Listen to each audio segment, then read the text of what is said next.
Good morning, everyone. My name is Ildefonso de la Cruz, Principal Analyst at Omdia, focusing on critical communications.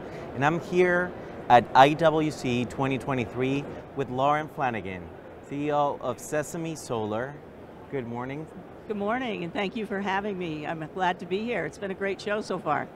So I've heard you've set up your mobile nanogrid outside of the show for everyone to experience. Yeah.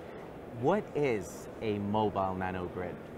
Yeah, it's right outside. So a mobile nanogrid is a renewably powered power plant that can have a variety of solutions for off-grid power or emergency response. We're decarbonizing these applications by taking the fossil fuel out of it. Mm-hmm. And we can put anything in it, including any kind of critical communications equipment or solutions, and have an integrated solution. Or we can power something that's standalone existing today. And I've heard you've got an impressive setup time for that nanogrid. Yes, one person can set up our nanogrid in about 15 minutes and already start generating power from the solar and the green hydrogen. And it's green hydrogen because we're actually making hydrogen gas on board with an electrolyzer. It's separating the hydrogen from the oxygen in the water. It's drying it and compressing it to a safe level to transport, about 250 psi. Less than an aerosol spray can, storing it in a solid state, and then that's fuel for the fuel cell. So our batteries, which is where we give the power, whether it's plugging into a Verizon Frontline or an AT&T FirstNet or a satellite communications, the power comes from the battery, but we have two ways to recharge the battery, which gives us a continuous energy loop, a reliable source of power, and we don't have to worry about finding diesel in, for example, a remote location, or even propane or other gas after an emergency or if roads are blocked. So being able to have energy autonomy increases uptime, reliability, and consistent power for whatever application.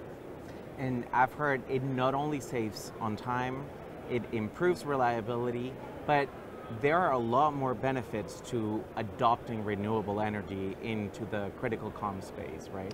Yes, exactly. Just one 5 kilowatt generator run by diesel is equal to the emissions of 450 cars. So that's a lot of particulate and bad stuff to put back into the air, particularly after a disaster. So if we can remove that, that's a good thing. But on top of that, there's a lot of money, more incentives than ever before, to actually fund these solutions. So between the Bipartisan Infrastructure Act and the Inflation Reduction Act, there are monies for both capital expenditures and operating expenses in the form of tax credits or direct payments.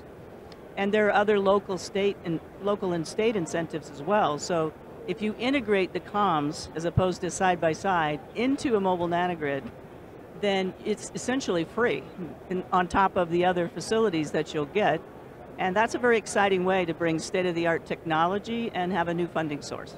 Absolutely. So we're hitting three major pillars. We are finding a reliable source of power, we are saving the planet, and we are also saving money.